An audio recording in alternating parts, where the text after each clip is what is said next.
नमः पार्वती पतये हर हर महादेव हर महादेव महादेव महादेव। आज हम लोग षोडशों अध्याय की कथा लेकर आए हैं। पिछले अध्याय में पंचदशों अध्याय था, छोटा सा अध्याय था और ये भी छोटा ही अध्याय है, जिसमें हम लोगों ने देखा था कि हरिहरात्मक भेद दर्शन कैसे उसके ऊपर कथन है कि हरि और हर एक ही हैं, दोनों में अभेद है और काशी वासियों को दोनों को ही श्रद्धा से उनका दर्शन पूजन करना चाहिए। और आज इस अध्याय की जो विषय वस्तु है वो भी बहुत ही ज़्यादा महत्वपूर्ण है, क्योंकि ये है काशी में नित्य यात्रा विधान का वर्णन। काशी में जो लोग रहते हैं, काशीवासी का तो ये कर्तव्य है कि वो नित्य यात्रा करे, नित्य दर्शन करे, क्योंकि ऐसा लिखा है कि अगर काशीवासी दर्शन यात्रा नित्य यात्रा नहीं करता तो उसके पूर्वज बड़े दुखी होते हैं कि काशी में ये कर क्या रहा है। तो आज हम लोग देखेंगे कि काशी में नित्य यात्रा का कौन सा विधान है, किसका किसका दर्शन करना चाहिए, कहाँ कहाँ कैसे कैसे करना चाहिए, इस अध्याय में हम लोग ये देखेंगे। तो चलिए बिना देरी के श्री गणेश करते हैं। विश्वेशं माधवं ढुंडिं दंडपाणिं च भैरवं वंदे काशीं गुहां गंगा भवानी मणिकर्णिका माता च पार्वती देवी पिता देवो महेश्वर बांधवश्च भक्तश्च त्रैलोके भुवनत्रयम्। श्री गणेशाय नमः। अथ षोडशोऽध्यायः। काशी में नित्य यात्रा विधान वर्णन। ऋषिगण कहते हैं, हे सज्जन श्रेष्ठ, आप काशी की नित्य यात्रा के विधान को बताने में समर्थ हो, जिसके करने से क्षेत्र में होने वाले पाप नित्य ही आत्यंतिक रूप से नष्ट होते हैं। हे उत्तम व्रतों को करने वाले सूत जी, इस यात्रा को करने से पुण्य में अतुलनीय वृद्धि होती है। आप धर्मशास्त्र के पारंगत विद्वान और वक्ताओं में अत्यंत श्रेष्ठ हो, इसलिए इस विषय को हमसे कहिए। सूत जी कहते हैं, पूर्व में पार्वती के द्वारा परमेश्वर शिव से ऐसा ही पूछा गया था और भगवान शिव ने जो इस विषय में कहा था वही आपको सुनाता हूँ। देवी पार्वती कहती हैं, हे भगवान, काशी में लोगों को किस प्रकार रहना चाहिए, यह आपसे जानना चाहती हूँ, जिससे उसके नित्य सत्कर्म करते हुए अच्छी तरह व्यतीत हो सके।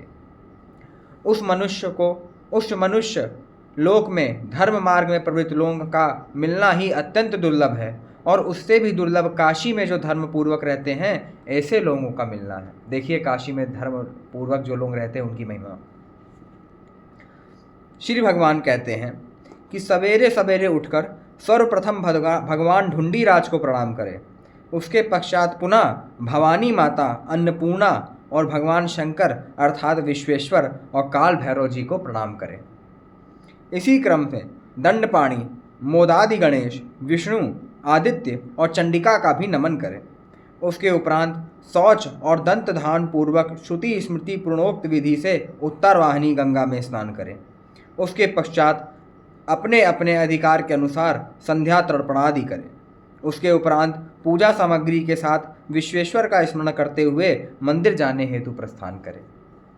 सर्वप्रथम देवी के मंडप में प्रवेश कर वहाँ स्थित हो तंत्र शास्त्र आगमोक्त के विधान से संगोपांग देवी श्री भवानी का पूजन करें। भवानी देवी कहाँ पे है?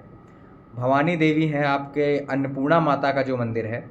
अन्नपूर्णा जी के मंदिर में जब आप अंदर जाएंगे, एक हॉल टाइप का है, वहाँ पे बहुत सारे काली जी हैं, गंगाधर स्वरूप भगवान शिव का है और नरसिंह भगवान भी, बुद्धेश्वर महादेव भी वहीं पे हैं और राम जानकी मंदिर भी वहीं पे है। तो वहीं आप देखेंगे बगल में भवानी देवी का भी एक मूर्ति रूप में माता विराजमान है।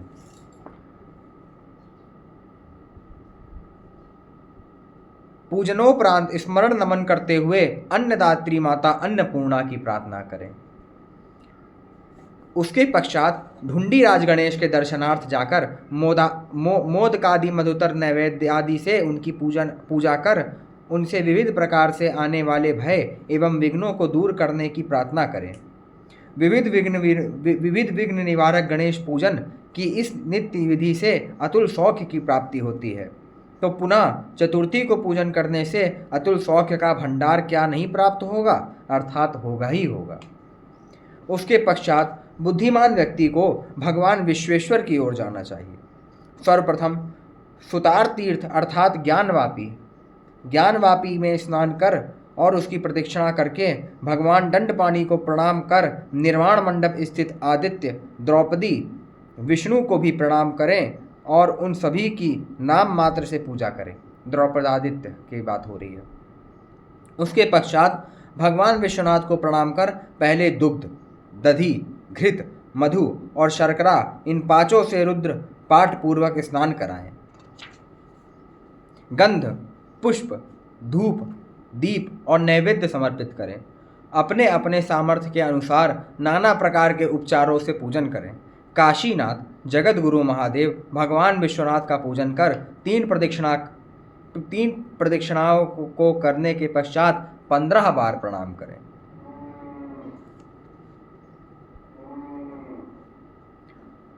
कैसे कैसे क्या क्या बोलना है? जय विश्वेश्वर विश्वाधर विश्वरूप विष्णु प्रिय वामदेव महादेव देवाधिदेव दिव्य रूप दीनानाथैक शरणद शरणागत वंज पंजर साधिताखिल कार्य कार्यातीत कारण कारण कामादि तृण दहन दानवाहंत कर दारिताखिल दारिद्र्य जितेन्द्रियैक गम्य काशीस्थार जंगम निर्वाणदायक त्रिदशानां नायक काशिका प्रिय नमस्ते नमस्ते नमस्ते इत्यादीनां बहुलय स्तोत्रैः स्तुत्वा पुनर्नमेत। हे विश्व के नियंता विश्वेश्वर, हे विश्व के यानी सबके अधिष्ठान विश्वाधर, हे संपूर्ण विश्व में भासित होने वाले अर्थात यह सारा विश्व ही जिनका स्वरूप है, ऐसे विश्वरूप भगवान विष्णु जिनके प्रिय हैं या जो विष्णु का प्रिय है, ऐसे विष्णु प्रिय, हे वामदेव अर्थात अति सुंदर स्वरूप वाले, हे महादेव अर्थात देवश्रेष्ठ, हे देवाधिदेव, हे देवों के भी देव, हे दिव्य रूप, हे दीनों एवं अनाथों को एकमेव शरण देने वाले दीनानाथायक शरणद, हे शरण आए हुए प्रपन्न को पंजर की तरह चारों ओर से अति सुरक्षित रखने वाले शरणागत वक्ष पंजर, समस्त कार्य जिनकी कृपा से साध्य हो जाते हैं, ऐसे सदिताखिल कार्यों से सर्वथा परे कार्यातीत समस्त कारणों का भी कारण अर्थात कारण कारण कामादि विकारों का तृणवत सहज नाश करने वाले अर्थात कामादि तृण दहन दानवों का नाश करने वाले दानवांत कर संपूर्ण दारिद्र्य का नाश करने वाले अर्थात दारिताखिल दारिद्र्य आपकी जय हो। केवल जितेंद्र पुरुषों को ही सहज प्राप्त होने वाले अर्थात जितेंद्रियक गम्य काशी के समस्त जल अचल प्राणियों को मुक्ति देने वाले देवताओं के नायक काशी जिनको अत्यंत प्रिय है, ऐसे काशिका प्रिय आपकी जय हो। आपको बारंबार प्रणाम है और प्रणाम है। इन अनेक नामों से स्तोत्रों से स्तुति कर पुनः प्रणाम करें। विश्वेश्वर के दक्षिण भाग में विद्यमान निर्वाण मंडप में स्थित होकर विष्णु को पुनः प्रणाम कर स्थित होने से मुक्ति हाथ में आ जाती है। निर्वाण मंडप में आप लोग जाइए, निर्वाण मंडप वही है, ज्ञानवापी का मंडप जो है, जो कुआं है, वो जो पूरा लंबा सा मंडप आप देखते हैं, सब मुक्ति मंडप है, सब निर्वाण मंडप है।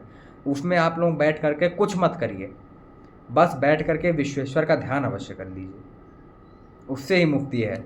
बस आप आँख बंद करके विश्वनाथ का वहाँ पे ध्यान ही कर लीजिए। 10 मिनट करिए, 5 मिनट करिए, पर करिए अवश्य।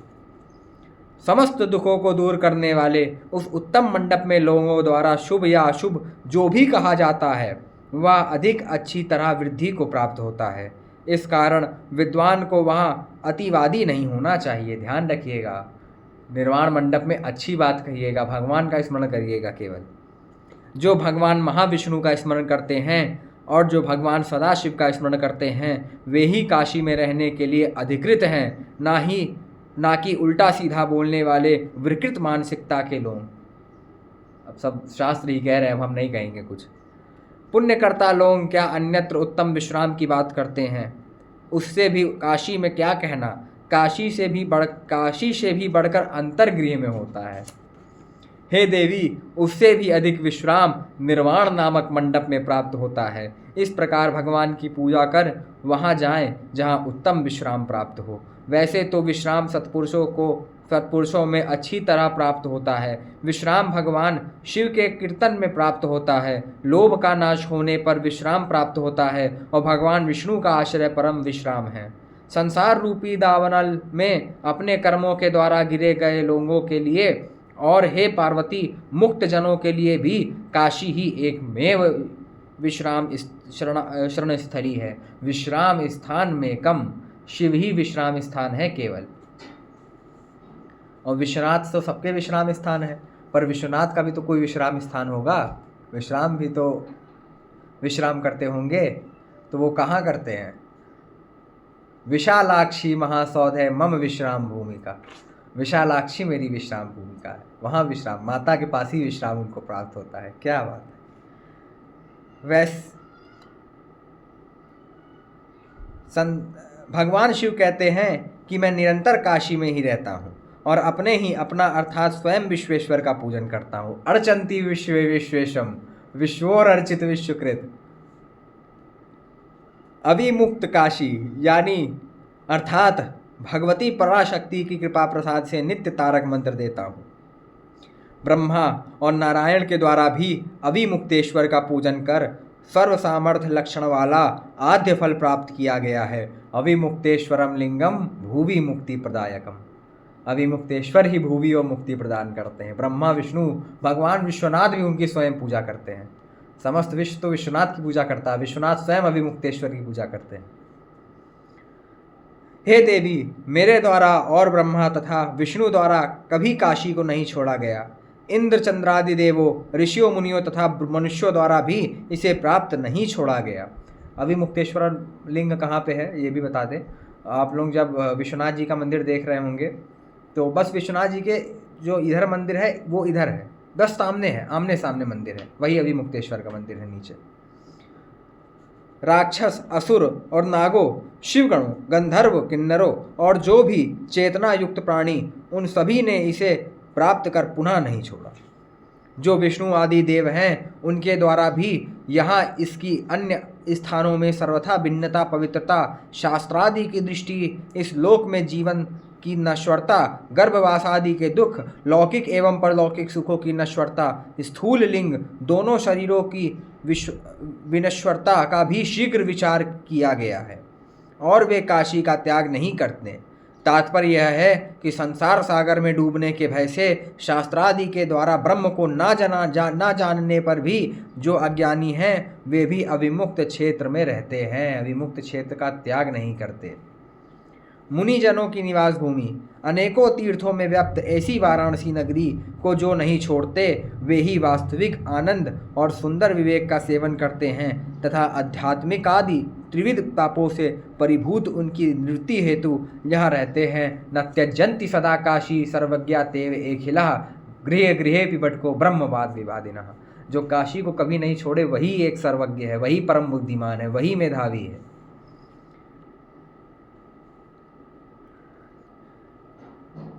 जो लोग ना तो शास्त्र ज्ञान होने के कारण, ना ही सद्गुरु के उपदेश के कारण, ना सज्जनों के कहने पर और ना ही संसार सागर में डूबने के भय से ही इस अविमुक्त वाराणसी क्षेत्र में रहते हैं वे भी स्पष्ट रूप से ब्रह्म सुख के पात्र हो बन जाते हैं। कोई दिक्कत नहीं, उसको नहीं भी पता काशी की महिमा पर वो काशी नहीं छोड़ता या काशी में रहता है तो भी वो मुक्ति का ही अधिकारी है, जैसा अन्य काशी की महिमा जानने वाला महापुण्य करने वाला व्यक्ति है।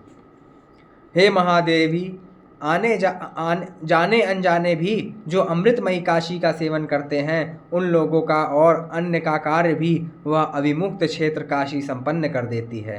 आत्मत्व के विनिर्णय में काशी को लेकर कही गई बातों में अर्थवाद नहीं देखना चाहिए, वह सर्वथा यथार्थ ही है। काशी, मैं विश्वनाथ, तुम भुवनेश्वरी और भगवान जनार्दन सब पर ब्रह्म स्वरूपा ही हैं। इनका अनावृत ज्ञान होने से सब परमात्म रूप ही हैं। आवृत ज्ञान से होने से वह अनात्म पदार्थ होते हैं। जैसे जीव को ज्ञान होने पर अनात्मा संसार में रति या सुख नहीं हो सकता, जैसे मेरे अनात्म वस्तुओं में अनात्म वस्तुओं से संबंध नहीं है। इसी कारण अविमुक्तेश्वर शिव जीवों को यहाँ ताड़ते हैं। मैं इस काशी को कभी नहीं छोड़ता, इसीलिए अविमुक्त शिव हूँ।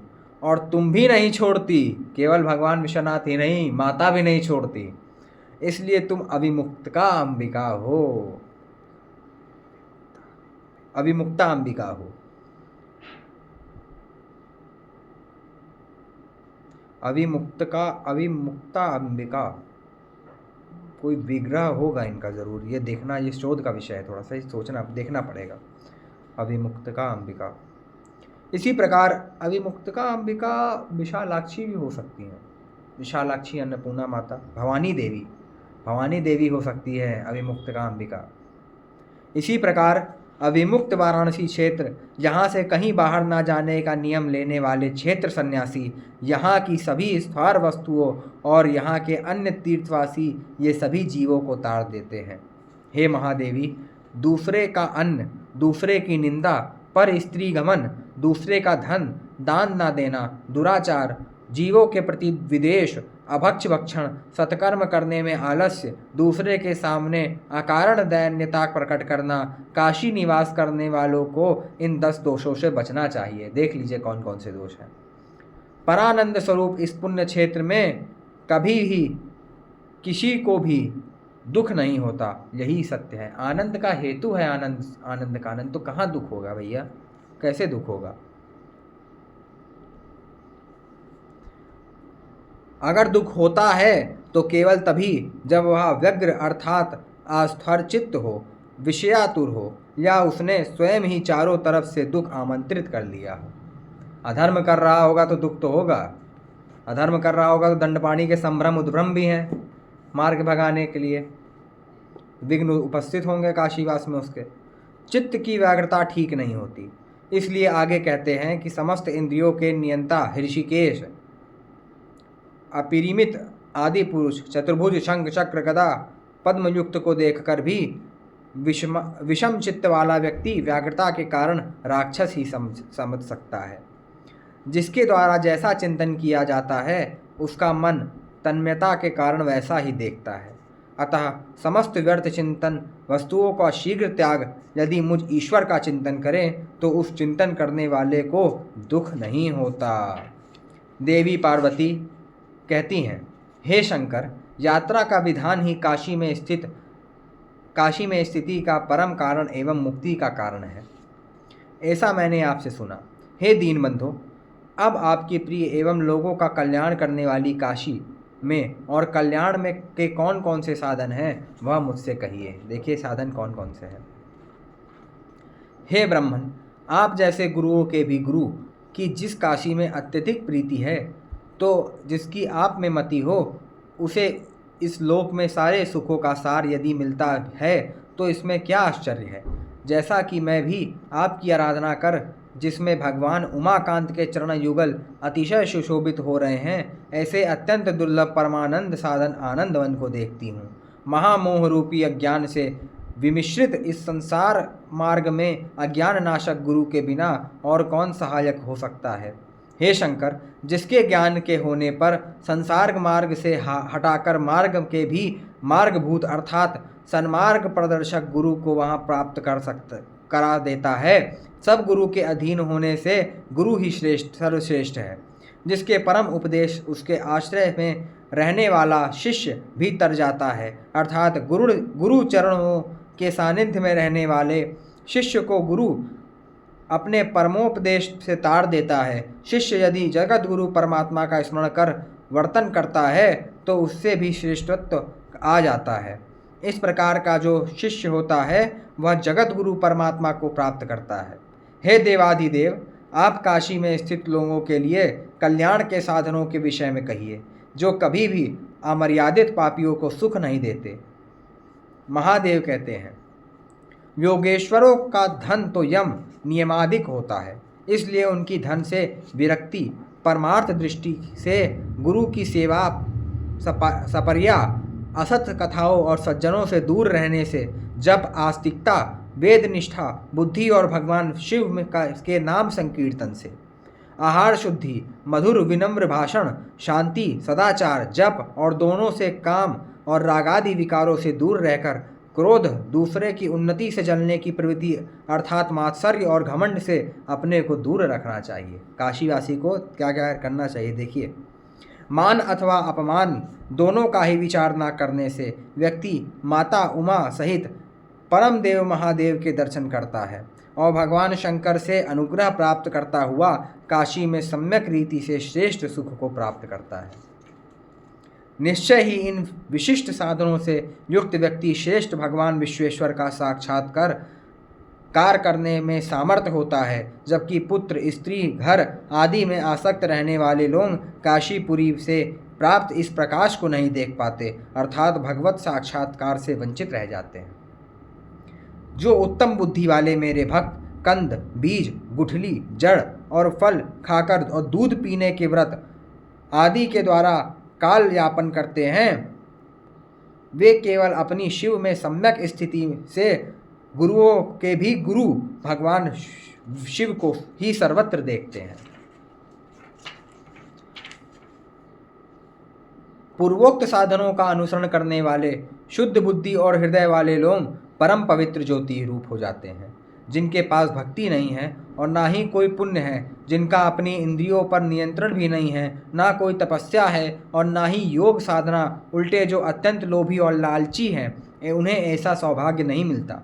जिनकी ना तो कोई धर्म में निष्ठा है और ना ही धर्म को लेकर शांति है, जो मनुष्य दैन्य भाव को प्राप्त हो चुके हैं, रात दिन केवल धनादि के बारे में ही सोचते रहते हैं और वाचक ठग प्रवृत्ति करते हैं। यदि वे काशी में रहकर भी पाप में प्रवृत्त रहते हैं, सत्संग से दूर पाप कर्म में ही प्रवृत्त रहने वाले अत्यंत दुखदायी पिशाचत्व को प्राप्त करते हैं, रुद्र पिशाच बन जाते हैं। अगर ऐसे लोगों का मरण काशी में होता है तो बता रहे हैं उनको क्या गति प्राप्त होती है, पिशाचत्व की प्राप्ति होती है। कायिक, वाचिक, मानसिक रूप से किए जाने वाले त्रिविध धर्मों के कारण के करने पर महापातकों का भी नाश होता है। तब भी धर्म वृक्ष की जिस प्रकार बहुत सी धर्म शाखाएं निकलती हैं, वैसे ही वासना के वशीभूत होने पर अधर्म की शाखाएं भी उत्पन्न होती हैं। दुखों के सागर सदृश इस संसार में अनंत जन्म रूपी वन में लौकिक या वैदिक कर्मों का वृक्षानुरूप ही फल प्राप्त होता है। दुखों का अनुभव करने पर भी यदि पुनः कोई पाप में प्रवृत्त होता है तो वह व्यक्ति पुनः कैसे दुखी नहीं होगा, अर्थात अवश्य दुखी होगा, पिशाच पद का भागी होगा, पिशाच पद का भागी भी होगा। हे महादेवी, जो व्यक्ति प्रतिक्षण पाप करता है उसकी 30,000 वर्षों बाद अशुभ से यानी पापों से निवृत्ति होती है। 30,000 वर्ष तक वो रुद्र पिशाच बना फिरता रहता है पूरे संसार में, मतलब काशी में ही फिरता है, संसार में कहाँ फिरेगा, क्यों काशी छोड़ेगा भाई। हे महादेवी, निवृत्त होती है। मोह और मद से ग्रसित जो व्यक्ति काशी में पाप करता है, ऐसा वह दुराचारी हम दोनों अर्थात विश्वेश्वर एवं अन्नपूर्णा, कालराज भैरव, दंडपाणी, ढुंडी राज गणेश के अपराध से मुक्त होकर कैसे सिद्धि प्राप्त कर सकता है, अर्थात नहीं कर सकता। काशी के आनंद का उपभोग करने वाले मेरे द्वारा भी कालराज के डर से सतत सावधान होकर वास किया जाता है, क्योंकि स्थानानुरूप किए गए आचरण से ही शोभा होती है।